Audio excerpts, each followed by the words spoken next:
Greetings, Rob Chassner here, continuing our study in the Minor Prophets, and we're starting a new book here in the book of Joel. So if you're following along, go to Joel chapter 1. And now in this section of the Old Testament, we have what's known as the Minor Prophets. There are 17 books of prophecy in the Old Testament. 5 of those books are known as major prophets. So you have those of Daniel and Ezekiel and Jeremiah and Isaiah. You've got 12 books that are known as the minor prophets. Now keep in mind that God does not refer to these guys as major or minor. That was put together by Bible scholars many years ago.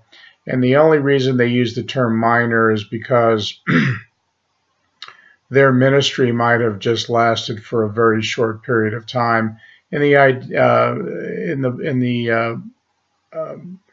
major prophets, Isaiah and Jeremiah and Daniel, these guys, their ministries lasted for decades and they influenced kings. And so it's easy to understand why they would be referred to as major rather than minor. The minor prophets, we studied Obadiah. It was only one chapter. His ministry was just for a very short period of time. And this prophet Joel is only 3 chapters. Actually, in the Hebrew Bible is 4 chapters, but nevertheless, it's a short ministry over a brief period of time. He shows up on the scene. He gives a brief prophecy, and then he disappears. We really don't know when Joel wrote in history. We don't find any mention of other prophets. We have no mention of kings that were ruling in Israel during this time, where we can measure the time frame of Joel's ministry. There's a lot of conjecture by Bible scholars throughout the ages. When we get further into this study, into chapter 2, we're going to find some very familiar sounding language, because Peter, one of the apostles, quotes from the book of Joel on the day of Pentecost. That's over in Acts chapter 2. So many Bible scholars, though, believe that Joel wrote during the reign of Athaliah. She was a queen that reigned around 840, 830 BC, somewhere in that range. You can read about her in 2 Kings chapter 8 through chapter 11. You can also read about her in 2 Chronicles chapters 22 and 23. And we read actually in 2 Kings chapter 11, verse 1, it says, "When Athaliah, the mother of Ahaziah, saw that her son was dead, she proceeded to destroy the whole royal family." Then verse 2, "Jehosheba, the daughter of King Jehoram and sister of Ahaziah, took Joash, son of Ahaziah, and stole him away from among the royal princes who were about to be murdered. She put him and his nurse in a bedroom to hide from Athaliah, so he was not killed. He remained hidden with his nurse at the temple of the Lord for 6 years while Athaliah ruled the land." So apparently this gal Athaliah was a real piece of work. She literally killed her grandchildren because she had so much hunger for power. She killed the heirs of the throne from her son in order that she could become queen, so she would be next in line. And so you find Israel being ruled by this ruthless murderer for about 6 years. No doubt it was a time of great spiritual decay in Israel, and you can understand now why Joel was prophesying during this time, because he doesn't mention any king, because there wasn't a king during this time. There was a queen, and she was a murderous woman who was ruling at this time. What brings Joel to the surface is that there had been a natural disaster that was upon the land of Israel. Now, a natural disaster which threw Israel into an economic turmoil, and that disaster is what sets Joel up to coming forth with his prophecy that there is a spiritual reason for this devastation in the land of Israel. And so we look now at verse 1. It says, "The word of the Lord came to Joel, son of Pethuel." Now, Joel's name means Jehovah is God. The word part of Joel is Jo for Jehovah, and El, of course, represents God, Elohim or Eloheinu. So if this was his true name, it's likely that he would have been part of a spiritual family who used Hebrew meanings and value to give this person a name.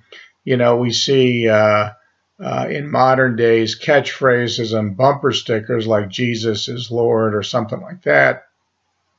Could be that the name Joel is just a catchphrase this time in history, meaning that Jesus is Lord, or Jehovah is Lord, or Yeshua is Lord, or Yahweh is Lord, versus Baal is not God, or something of that nature. So Jehovah or Yahweh is God.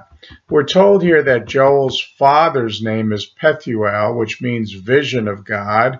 And so it would be safe to say that Joel came from a family that had some great spiritual closeness with God. And you wouldn't name your kids such names if you were not close to God, or if you were in an idolatrous family. So Joel likely came from a godly heritage. Let's look at verses 2 and 3. Hear this, or listen. Hear, that's the word in Hebrew, Shema. Hear or listen. Hear this, you elders. Listen. All who have lived in the land, has anything like this ever happened in your days, or in the days of your ancestors? Tell it to your children, and let your children tell it to their children, and their children to the next generation. I notice, who first does he address? He's addressing the elders. And so if you're an elder, this is a message for you. And then it also says, all who live in the land. There has come devastation to the land of Israel, which no one has ever seen anything like this in their entire lives. They've never heard of anything that was so devastating in their history before. And you can hear the prophet saying, have you ever seen anything like this? Have you ever heard anything like this before? And God is using this natural disaster to have left a mark upon them, not just on them, but to their children and their children's children. So for 3 generations of God's people. So, if you spoke to anybody in your family that went through the Great Depression, which started in 1929 at the manipulation of the stock market, you would hear some interesting stories about how it left an impression. I remember as a little boy staying over at one of my grandparents' house, and I was brushing my teeth one morning, and she knocks on the door, my grandmother, and she starts telling me off because I was brushing my teeth. While I was brushing my teeth, I should say, I left the water running. And, it's understandable. They were very frugal with their money because of what experiences they had living through the Great Depression. And so you hear stories about inferior food, the lack of things, and so this leaves a great impression. And what Joel is saying here is that this is to be a lasting impression. Here God is saying, I want you to experience, I want this experience to leave an impact upon you, and I want you to tell your kids, your grandkids, your great-grandkids. And as a side note, notice who is responsible for sharing spiritual truth to children. Notice it says, you old men. Old men meaning the elders. They were given a responsibility to share spiritual truth with their children. The church at large is losing young boys to the Christian faith at an earlier age. It used to be that you'd have to drag high school kids into church. Now you have to drag your junior high school kids into church. And likely one of the reasons is, imagine you're a young kid and the only one you see praying in your house is mom. The only one you hear telling biblical stories in your house is mom. The only one you see participating in teaching Bible study classes in church are women. And so this may not be the case in your church, but across the entire nation, this is what the statistics are telling us. And so if you are a kid and you see this, you do not see any spiritual direction or leadership from men. And so when you become a young boy, you come to the conclusion that church or Bible study or spiritual things are for women. But in these verses, God is making it very clear, you men are to communicate this spiritual truth to your children, to your grandchildren, and to their children. And the church across America might be able to see a revival if more men were involved in youth ministry. All right.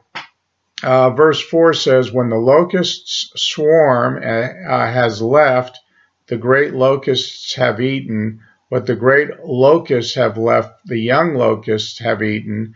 And what the young locusts have left, other locusts have eaten. Now, apparently, what has inspired Joel to bring forth this prophecy is that the land had been devastated by a plague of locusts. Some of your Bibles might refer to 4 different types of insects, but that's not accurate. What's accurate, if you read from the English Standard Version, it says what the cutting locusts have left, the swarming locusts have eaten. What the swarming locusts have left, the hopping locusts have eaten. And what the hopping locusts have left, the destroying locusts have eaten. Now understand that there have been times in history where a locust plague has destroyed an entire economy for a nation. And this may be difficult for us to comprehend living in this part of the world. But back in 1915, there was a devastating plague where locusts came into what is known today as modern-day Israel and Syria, and the first swarm came in March in a cloud that was so thick that it blocked the sun, and the female locusts began laying eggs 100 at a time. Witnesses said that in 1 square yard there was 65 to 75,000 eggs. And within a few weeks they hatched. The young locusts resembled ants, and they could not yet fly, so they were hopping along. And as they marched, they would devour 400 to 600 feet a day of vegetation in their pathway. And after 2 more stages of molding, they became adults who could fly, and the devastation continued. And so we see that the locusts at every stage of our development are destructive. And remember, in the first Passover back in Egypt, that the plague of locusts were so large that if it had been a current event, it would have shown up on the weather radar. So when locusts come to town, they not only eat every green piece of vegetation, but they would strip trees of their bark. They would eat down into the ground and destroy the root system. And you have to understand that this kind of event would totally decimate a nation, and it would totally destroy an economy, especially that of an agrarian culture, because all of the agriculture is gone. Let's take a look at verses 5, 6, and 7. Wake up, you drunkards, and weep. Wail, all you drinkers of wine. Wail because of the new wine, for it has been snatched from your lips. A nation has invaded my land, a mighty army without number, and it has the teeth of the lion, the fangs of a lioness. It has laid waste my vines and ruined my fig trees. It has stripped off the bark and thrown it away, leaving their branches white. Now, In verse 5, what are these who drink wine going to drink if all their vines are decimated by the locusts? Some of those swarms of locusts would come into a community and they would eat up 400 million pounds of vegetation every day. Imagine being a farmer in an agricultural society. One day you're in business as usual, farming, everything is green, and then the next day the entire community is void of crops, void of green, void of everything. And so this makes matters even worse, because you can't go over to your neighbor and say, hey neighbor, I've been wiped out, I need some help, I need some food, because the entire community would have been wiped out. So the entire region would have been wiped out. And you've got cattle, you've got sheep. How are you going to feed them? Obviously, there's going to be a major slaughter, and you're going to have to kill off your livestock and preserve the meat so that you can eat. And then for future years, how are you going to rebuild your flocks? How are you going to rebuild your herds? How are you going to start all over? And so you have to understand that there were entire people groups who were uprooted from their homeland through some of these plagues with which were done by locusts. Okay, verse 8, mourn like a virgin in sackcloth, grieving for the betrothed of her youth. In other words, God is saying, I want to see a depth of emotion among my people, to the same depth that a young lady would have if her fiance had just died, just before the wedding. Imagine you fall in love, you have found your Prince Charming, the wedding is planned, the wedding day is near, and then some accident or disease comes upon the man and he dies. Imagine how empty one would be spiritually. Imagine how one would be crushed. And what God is saying here to the nation of Israel, I want to see the same depth of emotion. Now remember, as we read the next verse, after all the vegetation is gone, after all the cattle die, the fact that this nation was to offer sacrifices to the Lord, without a sacrifice, there is no remission of sin. What are they supposed to do after this plague of locusts? There's no animals left for offering. There's no wine left for offering because all the grapes are gone. And so the business at hand at the temple would cease. That is what God wanted. God does not want us to go through an emotion of the emotions of worship if we're not right with Him.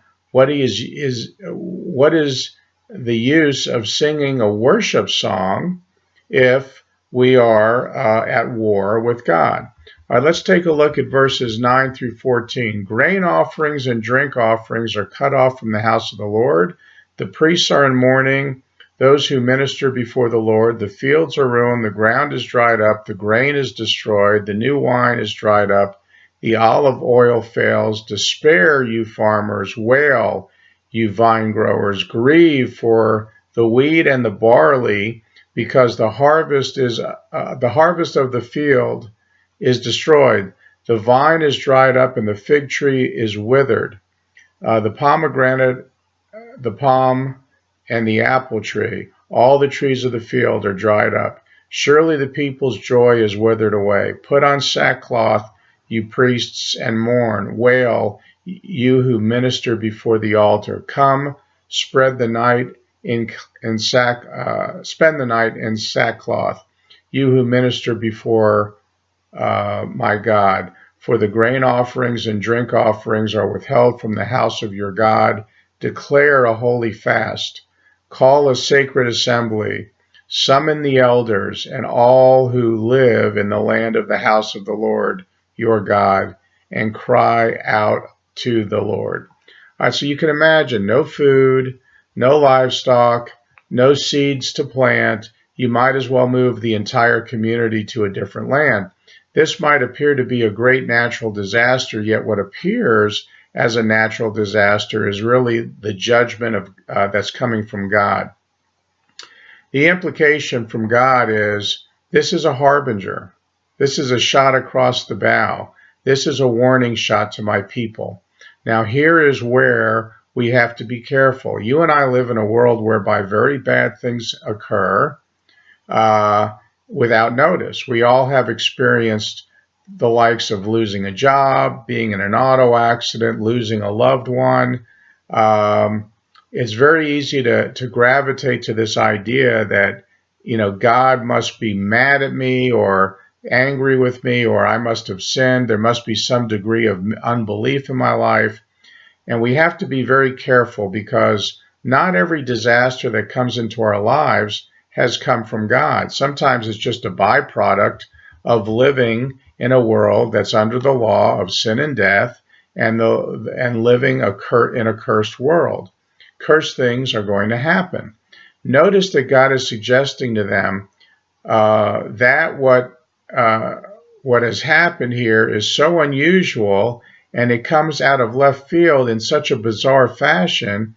As you go through this, you certainly can discern just how extensive the damage has been, that when you and I experience something which just comes out of nowhere, we would be well served to pause for a moment and ask God, are you trying to get my attention?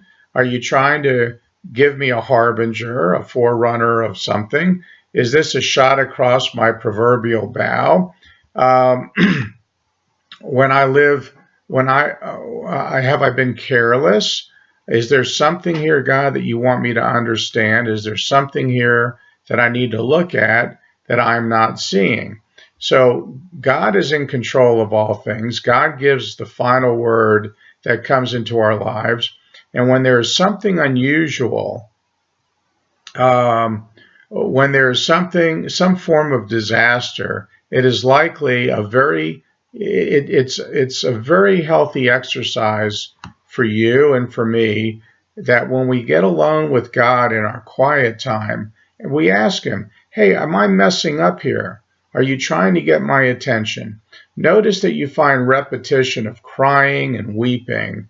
Imagine after one recent hurricane like we had Katrina, or after this big event in New York City at 9/11, if some political leader would have stood up in front of the national media and says, you know, we need to fast, we need to pray. Can you imagine, you know, how that leader would have been destroyed by the media? Yet this seems to be the prescription that God is giving us, that when things come into our lives where there's no rhyme, there's no reason, God is going, what God is saying here is, you need to get with God and ask him, are you trying to tell me something? You need to get on your knees, you need to pray, you need to get serious about seeking the will of God. All right, verses 15 through 20. Alas for that day, for the day of the Lord is near. It will come like destruction from the Almighty. Has not the food been cut off before our very eyes? Joy and gladness from the house of our God. The seeds are shriveled beneath the clods. The storehouses are in ruin. The granaries have been broken down, for the grain has dried up.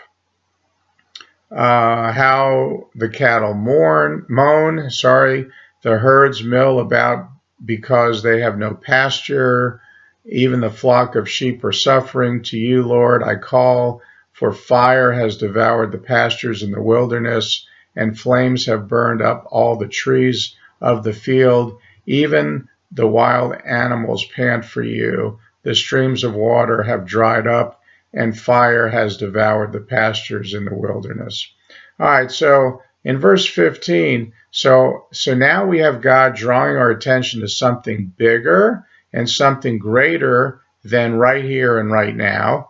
God wants us to see something more than just an insect infestation. The day of the Lord refers to what? It refers to end times. It refers to when the kingdom of heaven on earth will begin.